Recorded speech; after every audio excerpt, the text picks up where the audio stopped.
Bonjour à tous, c'est Eric du blog Campus Invest et aujourd'hui, deuxième jour au bord de la mer, je vous donne de nouveaux conseils. Donc hier, je vous ai donné des conseils sur comment persévérer pour trouver la bonne affaire. Donc c'était les 3 conseils, c'était rester proactif, concentrer vos efforts le maximum pour être efficace et nouer des contacts avec les personnes, avec les vendeurs, même si l'acte de vente n'aboutit pas.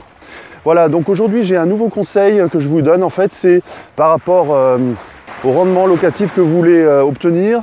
Alors je vais vous dire, en fait, je vois beaucoup de personnes qui veulent négocier les frais de notaire, les frais de financement pour le crédit, les travaux. Alors c'est très bien, c'est très bien, il faut négocier ces choses-là, mais si vous voulez vraiment une affaire efficace, une affaire qui a du bon rendement, eh bien il n'y a pas de secret, c'est la loi de Pareto, c'est comme dans la loi de Pareto. En fait, 80% de la bonne affaire, 80% du rendement, 80% du cash flow, il est créé grâce au prix d'achat. Donc c'est là qu'il va falloir que vous concentriez tous vos efforts, puisque c'est vraiment sur le prix d'achat que vous allez faire une bonne affaire. Alors après, c'est vrai que tout ce qui est négociation du crédit, négociation des travaux, ça c'est un plus, mais en fait, il y a beaucoup de... Enfin, c'est dommage de se dire, bon, allez, on va prendre ce bien, le prix est à peu près bon, et on va se rattraper sur les travaux, on va se rattraper... Non, en fait, il faut d'abord négocier le meilleur prix, et ensuite, les travaux, les frais de financement, tout ça, c'est du bonus. Mais c'est pas là qu'on va faire la bonne affaire. Donc, en premier lieu, il faut vraiment tirer le prix au plus bas pour que vous ayez le meilleur rendement. Donc voilà, c'était mon conseil du jour. En fait, 20% des causes créent 80% des effets. Donc là, sur les 20, dans les 20%, les 20% c'est le prix d'achat et les autres 80% c'est tous les autres coûts. C'est pas ceux-là qui vont vous faire la grosse différence. Donc négociez au maximum le prix d'achat. Une fois que c'est négocié, après, une fois que vous avez signé le compromis de vente, bon, vous pouvez toujours changer les choses. Enfin, disons, c'est quasiment scellé, donc ça vous pourrez plus le changer. Par contre, après, tout ce qui est les petits frais, vous pourrez les négocier, vous pourrez faire jouer la concurrence pour les travaux avec différents entrepreneurs. Mais la première chose, c'est le prix d'achat. C'est le plus important, c'est vraiment fondamental. Voilà. Qu'est-ce que je pourrais vous dire d'autre aussi concernant... oui, tout à l'heure, je vous disais, si, par exemple, vous signez un compromis de vente, le prix est scellé, alors c'est vrai, mais... Je vais vous donner une petite astuce en plus. Vous pouvez aussi utiliser ça comme un outil de négociation. Bon, c'est une technique un peu hard, on va dire, mais vous pouvez décider de signer le compromis de vente aujourd'hui.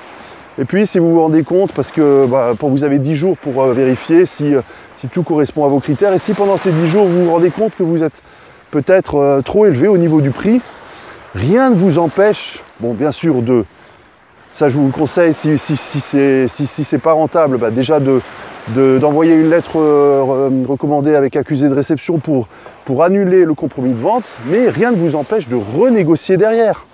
Et je vais vous dire une chose, en fait dans 3 des cas, enfin moi j'ai 3 achats que j'ai fait où j'ai fait ça, j'ai renégocié après avoir dénoncé le compromis de vente, et dans deux cas, eh bien ça a abouti. C'est-à-dire que l'agent immobilier m'a dit, bon écoutez, d'accord, on est prêt à baisser le prix, on va trouver un arrangement. On a trouvé un arrangement et on a re-signé un nouveau compromis de vente.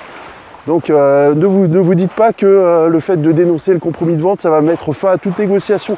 Restez toujours ouvert dans la négociation, et voilà, après on arrive quand même des fois à nos objectifs. Donc ce qu'il faut vous dire aussi, c'est que l'agent immobilier qui a préparé votre compromis de vente avec je ne sais pas combien de pages dans le document, eh bien cet agent immobilier, il va préférer baisser le prix, soit sa commission, soit le prix du vendeur. bon, il va s'arranger pour que l'affaire se fasse quand même. Ça lui évitera de refaire toute une série de paperasses et de refaire 36 visites. Alors bien sûr, lui il va faire ses calculs, hein. Si le prix, il est de 20 000 € en dessous, là bon, ça va peut-être pas passer, mais si c'est quelques milliers d'euros, 1000 ou 2000 € de moins, je vous assure qu'il préfère finaliser la vente plutôt que de refaire la visite. Bon, au cas par cas bien sûr, hein, mais tout cela pour vous dire que si vous dénoncez un compromis de vente, ce n'est pas terminé. Donc revenons à notre sujet du départ. Donc notre sujet du départ, c'est tout simplement de concentrer tous vos efforts sur le prix d'achat, du bien immobilier. Voilà, j'espère que ce conseil vous aura plu et je vous donne rendez-vous demain pour vous parler d'un autre sujet, surprise. Donc je vous dis à demain, très bonne journée et je vais profiter de cette petite balade matinale. Ah, je vois un monsieur qui pêche, en train de pêcher à la ligne au bord de la mer.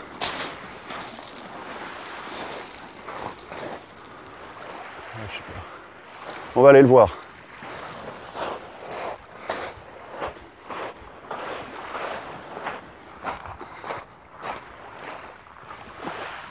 Magnifique journée aujourd'hui.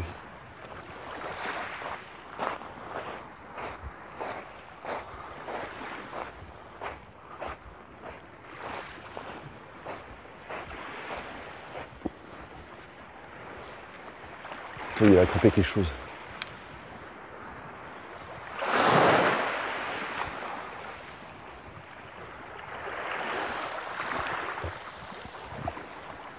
Oh, ça a l'air gros.